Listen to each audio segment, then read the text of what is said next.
یہ جو سامنے کمرے ہیں اور یہ جو کمرے ہیں یہ کہتے ہیں کہ جو درس قرآن کے لیے جو بچے آیا کرتے تھے یہ ان کے لیے بنائے گئے تھے تاکہ وہ یہاں تعلیم حاصل کر سکیں. اب بھی ہوں گے لیکن اس وقت مجھے نظر نہیں آ رہے. یہ مسجد کی مرکزی عمارت ہے اور اس کے 3 4 5 6 7 8 9 دروازے ہیں جی. 9 دروازے ہیں. ہر دروازے کے اوپر یہ سب سے پہلے دروازے پر یا حیو یا قیوم ابوبکر صدیق فاروق اعظم عثمان غنی علی المرتضیٰ پھر یا اللہ یا رحمان. یہ اس کا درمیانی دروازہ ہے جسے سجایا گیا ہے یعنی 4 دروازے اس طرف ہیں اور 4 دروازے اس طرف ہیں. یہ درمیانی دروازے کو پھولوں کی بیلیں بنائی گئی ہیں. فریسکو کا کام کیا گیا ہے. میں نے جیسے بتایا نا غیر روایتی رنگ استعمال کیے گئے ہیں. یہ سنہرے رنگ آپ کو نظر آ رہے ہوں گے. یہ سارا اور پھر آگے جو ہے وہ یا کریم حضرت امام ابو حنیفہ نعمان بن ثابت حضرت مالک بن انس محمد بن ادریس شافعی یعنی جو فقہ کے جو امام ہیں ائمہ حضرات ہیں ان کے نام بھی لکھے ہوئے ہیں. آگے امام حنبل ہے اور پھر یا غفارو اور یا ستارو. تو اسی طرح اوپر جو ہے کچھ زندگی بے بندگی شرمندگی جو کرنی ہے جہانگیری یا اللہ محمد کی غلامی کر اس طرح کے جو ہے وہ اولین پرسش نماز بود یوم محشر کے جہاں گداز بود اولین پرسش نماز بود یعنی جو قیامت کا دن ہے اور سب سے پہلی جو پوچھ تاچھ ہوگی یہ جو پہلا سوال ہوگا وہ نماز کے بارے میں ہوگا. یہ محرابی دروازے اور یہ انہیں شیشے لگا کر محفوظ کیا گیا ہے. آپ کو اس کے 2 ہال ہیں. یہ پہلا ہال ہے میں پہلے آپ کو یہ دکھاتا ہوں اور اس کے بعد اس کے اگلے ہال میں لے چلوں گا جو اس کا اندرونی دیوان ہے. یہ اس کا پہلا دیوان خوبصورت انداز میں منقش چھت ہے. اس کی بہت خوبصورت چھت بنی ہوئی ہے. یہ میرا خیال ہے کہ ڈیزائن بعد میں بنے ہیں لیکن اندرونی جو کمرہ ہے وہ آپ کو اصل حالت میں نظر آئے گا. یہ چھت خوبصورت چھت ہے. اسی طرح یہ ڈیزائن بنے ہوئے ہیں. میں لفظوں میں اس کی خوبصورتی بیان نہیں کر سکتا. کچھ چیزیں ایسی ہوتی ہیں جو دیکھنے میں خوبصورت لگتی ہیں لیکن الفاظ اس کے لیے کم پڑ جاتے ہیں. تو میرا بھی یہی حساب ہے کہ میں نہایت عاجز چھوٹا اور گناہگار سا آدمی ہوں. چند لفظ مجھے آتے ہیں بولنے کے لیے اور ان چند لفظوں میں یہ خوبصورتی سموتی نہیں ہے جتنی خوبصورتی اس مسجد میں مجھے نظر آ رہی ہے. ہر چیز بولتی لگ رہی ہے. پھول ایسے لگ رہا ہے جیسے ابھی کھل اٹھے گا اور ابھی اس میں جان پڑ جائے گی اور ابھی یہ اپنی مہک پھیلانا شروع کر دے گا اپنی خوشبو پھیلانا شروع کر دے گا. یا اللہ جل جلالہ یہ اوپر لکھا ہوا ہے. ادھر اپنا ادھر بھی جو ہے نا وہ آیت لکھی ہوئی ہے. یہ اس کا وہ مرکزی دروازہ ہے جو اس کے اندرونی ہال میں کھلتا ہے. یہ آیت الکرسی لکھی ہوئی ہے مکمل اور اس کے بعد پھر جو ہے وہ آیت لکھی ہوئی ہے. یہ اوقات کار ہیں مساجد کے نمازوں کے. یہ دیکھیں جی یہ اوپر تک خوبصورت دروازہ مطلب اس کی خوبصورتی کی جتنی بھی تعریف کی جائے وہ کم ہے. یہ ایک ممبر باہر بھی رکھا ہوا ہے اور ایک ممبر اندر بھی ہے. جب اندر جاؤں گا تو میں آپ کو وہ ممبر بھی دکھاؤں گا. یہ دیوار کے ساتھ ساتھ چلتے ہوئے مطلب دل خوش ہوتا ہے. پتہ چلتا ہے کہ خوبصورتی کس چیز کا نام ہے. دلکشی کسے کہتے ہیں. جو منظر کشی کی گئی ہے یہ مطلب بہت کم مساجد میں مجھے ایسی چیزیں نظر آئی ہیں جو اس مسجد میں نظر آئی ہے. یہ سامنے یہ مطلب اوپر تک وہ گنبد خضرا ہمارے آقا جی آقا دو جہاں حضرت محمد مصطفیٰ صلی اللہ علیہ وآلہ وسلم کے روضہ مبارک کی ایک پینٹنگ جو ہے وہ کی گئی ہے. تو یہ جناب اس کا ہال ہے اور یہ دور تک یہاں میں ایک سائڈ پر کھڑا ہو گیا ہوں. یہ جنوبی سمت ہے. میں شمالی سمت سے آیا تھا. یہ اس کی جنوبی سمت ہے اور یہ میں نے کہا نا کہ جس چیز کو بھی آپ دیکھیں یہ میں ذرا قریب سے بھی آپ کو دکھاتا ہوں. آپ نے دور سے دیکھا قریب سے بھی دکھاتا ہوں. جو بیل بوٹے بنے ہوئے ہیں یہ بیل بوٹے قریب سے دیکھنے میں بھلے لگتے ہیں. نظروں کو بھی بھلے لگتے ہیں اور جب آپ اس مسجد میں آتے ہیں تو آپ کا دل خوش ہو جاتا ہے. میں آپ کو مرکزی دروازہ جو ہے کوشش کرتا ہوں کہ میں زیادہ سے زیادہ اونچا کر کے کیمرہ آپ کو وہ جگہ دکھا سکوں جو دروازہ اندرونی دیوان میں کھلتا ہے. یہ ایک 3 فانوس لگے ہوئے ہیں. یہ درمیانی فانوس ہے مرکزی فانوس. وہ سامنے ایک چھوٹا فانوس ہے اور ایک فانوس جو ہے وہ ادھر لگا ہوا ہے. یہ درمیانی دروازہ ہے جناب، آپ دیکھیں کہ کس خوبصورتی سے رنگوں کو سجایا گیا ہے، رنگوں کو ملایا گیا ہے ایک دوسرے کے ساتھ۔ یہ جناب، میں نے کہا نا کہ دکھانے کے لیے بہت کچھ ہے، لیکن میرے پاس وہ الفاظ نہیں جو اس خوبصورتی کو بیان کر سکیں۔ مسجد کے اندرونی اور بیرونی ہالز میں فریسکو کا جتنا بھی کام ہوا ہے یہ استاد غلام محمد کامل اور ان کی ٹیم نے کیا تھا، جو اپنے وقت کے ایک ماہر کاریگر تھے فریسکو اور آرٹ ورک کے۔ باہر کا دیوان میں نے آپ کو دکھایا، اور میں اب آپ کو اندر کے ہال میں لے کر چل رہا ہوں۔ اس ہال کی خاص بات یہ ہے کہ یہاں جو دیواروں پر فریسکو کا کام ہے اور جو بیل بوٹے بنے ہوئے ہیں یہ اوریجنل ہیں، یعنی 1901 میں جب مسجد مکمل ہوئی تھی تو طول و عرض سے ملک کے طول و عرض سے لوگوں کو بلایا گیا تھا اور انہوں نے اپنے ہنر کا مظاہرہ کیا تھا، اور وہ اسے چھیڑا نہیں گیا، یعنی اس کا جو رنگ تھوڑے سے مان پڑ گئے ہوئے ہیں، لیکن اب بھی اس کی جو شکل و صورت ہے وہ بالکل ویسی ہی ہے جیسے پہلے دن تھی۔ اسے کچھ نہیں کہا گیا۔ یہ دیکھیں ایک بہت شاندار قسم کا محراب بنا ہوا ہے اور یہ بھی اوریجنل ہے۔ میں آپ کو اس کے قریب سے بھی دکھاتا ہوں جو اس کے ڈیزائن بنے ہوئے ہیں۔ اسلام میں چونکہ زندہ چیزوں کی تصویریں بنانے کی اجازت نہیں ہے، نہ واٹر پینٹ سے، نہ کلرنگ سے، نہ فریسکو کے کام میں، لہٰذا بیل بوٹوں کو ترجیح دی گئی ہے۔ یہ اوپر تک چلے جائیں، خوبصورتی کا بہترین نمونہ ہے، اور اس میں جو رنگ استعمال کیے گئے ہیں کہتے ہیں کہ وہ یکتا اور منفرد رنگ تھے، نیلے، پیلے، سرخ اور گلابی رنگ بھی آپ کو کہیں کہیں نظر آئے گا، سبز رنگ بھی استعمال ہوا ہے۔ تو یہ ایک محرابیں بنی ہوئی ہیں، 1 2 3 4 5 6 7 محرابیں ہیں۔ یہ میں چونکہ اس دروازے سے اندر آیا ہوں، یہ اس کی پہلی محراب ہے۔ اوپر تک یہ دیکھیں یہ شاندار اس کا کام ہوا ہے۔ یہ دوسری محراب ہے۔ اب یہ جو 4 5 رنگ میں نے آپ کو بتائے ہیں، انہی رنگوں کا امتزاج ہے، انہی رنگوں کا کام ہوا ہے۔ دیواریں دیکھیں تو یہ جو ہے وہ انہی پھولوں سے مزین ہے، اوپر سے نیچے تک پھول ہی پھول بنے ہوئے ہیں اور دیکھنے میں بہت خوبصورت نظارہ پیش کرتے ہیں۔ اس کی خصوصیت میں نے آپ کو بتائی کہ یہ پچھلے 125 سال سے یا 124 سال سے یہ بالکل اسی حالت میں ہے جس حالت میں انہیں بنایا گیا تھا۔ پھیکے پڑ گئے رنگ، میں اس بات کو مانتا ہوں۔ یہ اگر میں آپ کو نزدیک لے جاؤں تو یہ جو ہے وہ ایک گلدستہ بنا ہوا ہے، اس کے اوپر پھول چلے گئے ہیں، لیکن اب بھی یہ خوبصورتی میں اپنی مثال آپ ہے۔ میں اگر یہ کہوں کہ یہ راولپنڈی کی سب سے خوبصورت مسجد ہے تو اس میں کوئی دو رائے نہیں ہے۔ بلند و بالا چھت میں اس کا آپ کو اوپر سے دکھاتا ہوں، چھت بھی دکھاتا ہوں، جو 3 گنبد اس کے اوپر بنے ہوئے ہیں۔ درمیانی گنبد بڑا ہے اور دائیں بائیں کے گنبد جو ہے وہ چھوٹے ہیں۔ تو گنبدوں کی جو اندرونی ساخت ہے وہ بھی خوبصورت رنگوں سے مزین کی گئی ہے۔ یہ اس کا ایک گنبد ہے، میں اس کے بالکل نیچے کھڑا ہوں۔ ایک فانوس لگا ہوا ہے، بہت خوبصورت فانوس ہے، اور یہ اس کا آخری حصہ ہے، آخری اس کا جو اوپر کے گنبد بنا ہوا ہے۔ یہ دیکھیں جو وہ اورنج کلر کا کہہ سکتے ہیں آپ، یا پیلا رنگ، اور اس کے درمیان میں جو پھول بنے ہوئے ہیں ان میں نیلا رنگ، سبز، سرخ اور سفید رنگ کا استعمال کیا گیا ہے۔ یہ ادھر سے ہم اگر شروع کریں، یہ میں اس وقت اپنا مسجد کے سیدھے ہاتھ کو کھڑا ہوں، یعنی اندرونی دالان کے سیدھے ہاتھ کو۔ یہ ایک ڈیزائن ہے، بتانے کے لیے میرے پاس کم ہے لیکن دکھانے کے لیے بہت کچھ ہے۔ میں خوبصورتی جو اس مسجد کی ہے وہ شاید الفاظ میں بیان نہ کر سکوں۔ اس کا وسیع اور اس ہال، میں ایک کونے میں کھڑا ہو گیا ہوں، آپ اسے شمالی کونا کہہ سکتے ہیں کیونکہ یہ مغرب ہے اور یہ سامنے جو ہے وہ جنوب ہے، اور میں شمال کی طرف کھڑا ہوں اور مشرق کی طرف اس کے دروازے ہیں۔ تو یہاں سے میں اگر چلنا شروع کروں، یہ نیچے 20 قالین بچھے ہوئے ہیں۔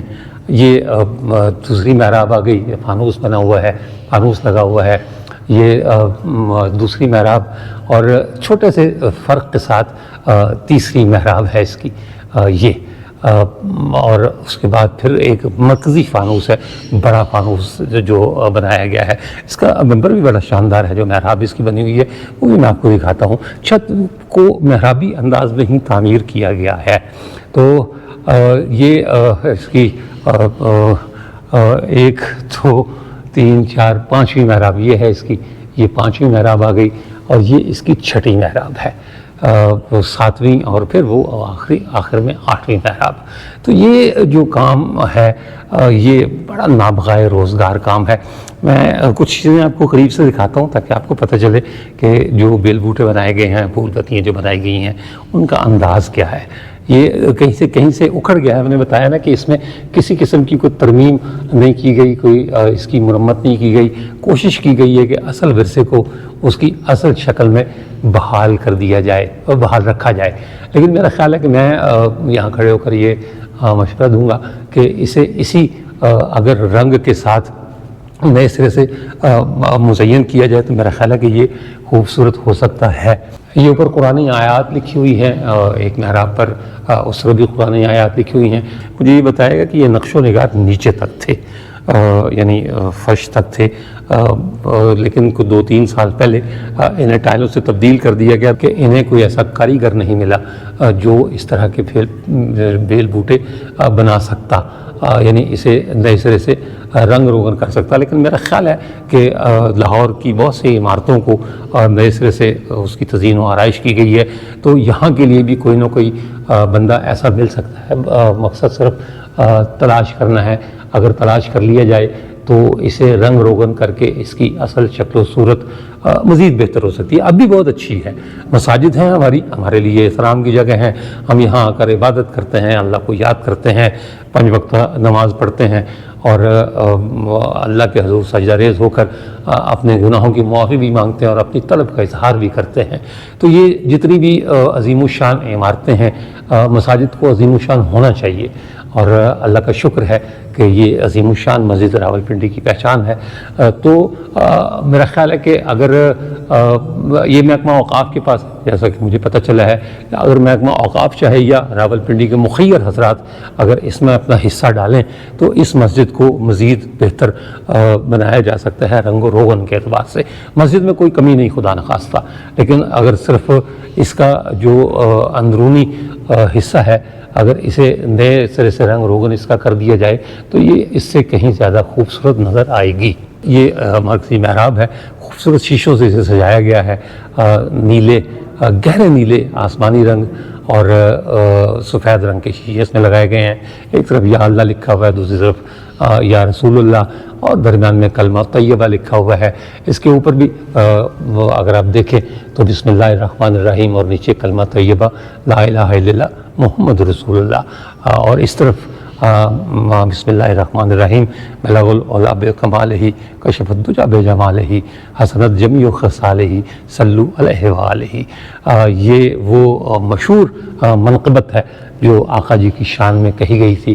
کہتے ہیں کہ جب سازی شیرازی نے یہ منقبت کہی، یعنی یہ قطع کہا، تو اس کا جو آخری مصرع تھا وہ ان کے ذہن میں نہیں آ رہا تھا. یعنی بلغ العلا بکمالہ کشف الدجی بجمالہ اور حسنت جمیع خصالہ. کئی روز گزر گئے لیکن ان کے ذہن میں کچھ نہیں آیا کہ میں اس کا چوتھا مصرع کہاں سے لاؤں اور کیسے اسے مکمل کروں. تو کہتے ہیں کہ آقا جی ہمارے پیارے نبی سرکار دو عالم صلی اللہ علیہ وآلہ وسلم وہ ان کے خواب میں تشریف لائے اور انہوں نے خود اسے مکمل فرمایا اور صلو علیہ وآلہ کہا، اور اس طرح یہ قطع مکمل ہوا. تو یہ قطع یہاں لکھا ہوا ہے. اچھا لگا، خوشی ہوئی دیکھ کر.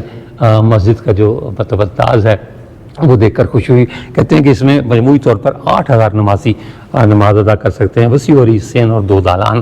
یہ اندرونی دالان ہے. بیرونی دالان میں نے آپ کو دکھایا ہے. اچھا، کچھ جگہوں سے اکھڑ گیا ہوا ہے. اس کا رنگ روغن اس کی مرمت کی جا سکتی ہے. میرا خیال ہے کہ اتنا مشکل کام نہیں ہے.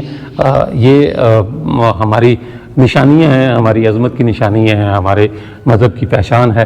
تو میرا خیال ہے کہ اسے بہتر بنایا جا سکتا ہے. یہاں سے بھی کچھ جو ہے وہ مجھے اکھڑا ہوا نظر آ رہا ہے.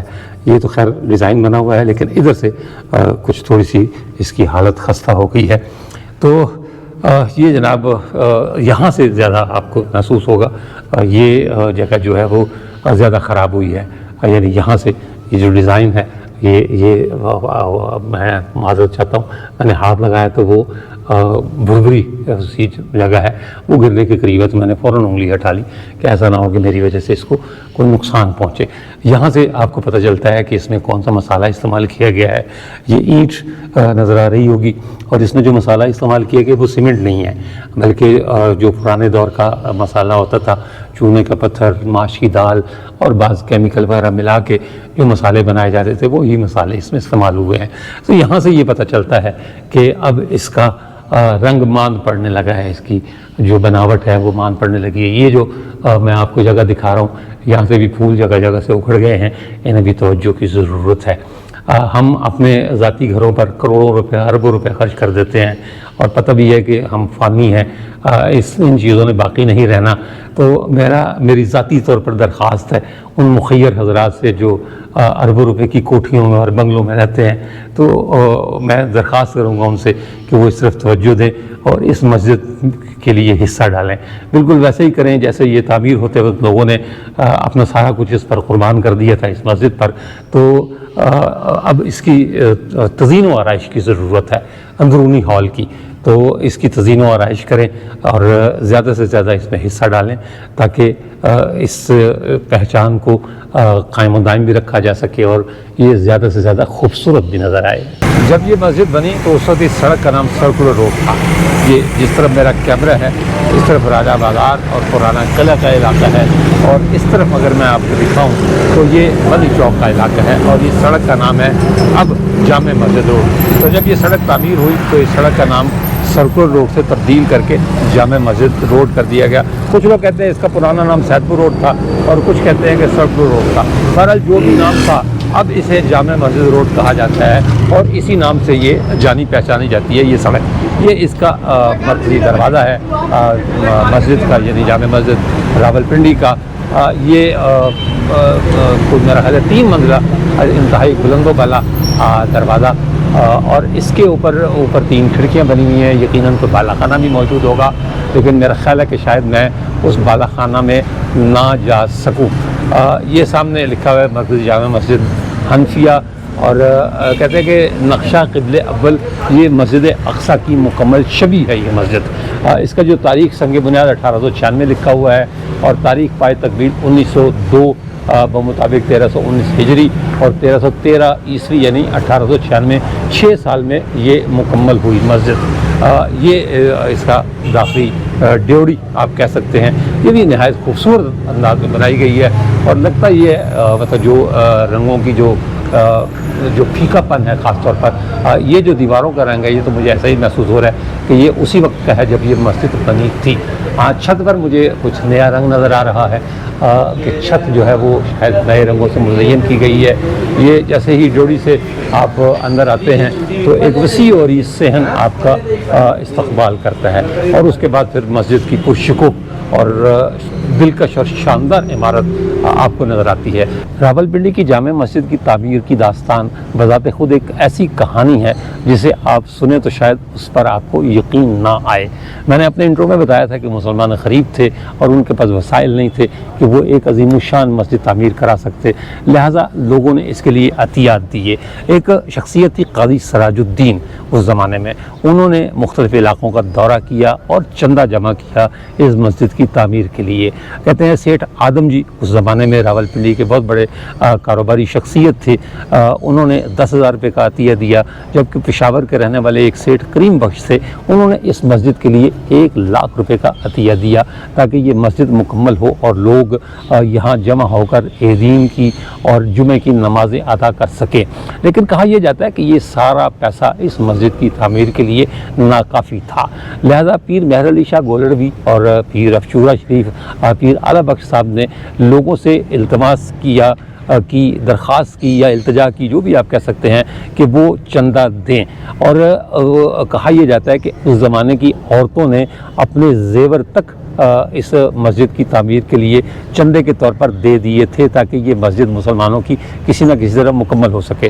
میں نے یہ بھی سنا ہے کہ پیر مہر علی شاہ گولڑوی نے اپنے ایک خطبے میں فرمایا تھا، یعنی مسلمانوں کو مخاطب کر کے فرمایا تھا کہ اگر آپ ایک آٹے کی مٹھی بھی اس مسجد کی تعمیر کے لیے دے سکتے ہیں تو دیں تاکہ یہ مسجد کسی نہ کسی طرح مکمل ہو، اور لوگوں نے دیا۔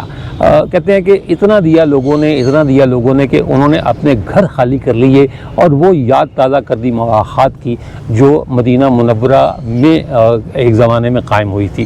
ویسے تو ہم مدینہ والوں کے قدموں کی خاک بھی نہیں ہے جو اس دور میں قربانیاں دی گئیں اور اسلام کی ترویج و اشاعت کے لیے جو کچھ کیا گیا، لیکن اس مسجد کی تعمیر کے لیے راولپنڈی کے لوگوں نے جو قربانی دی وہ اسے لفظوں میں بیان نہیں کیا جا سکتا۔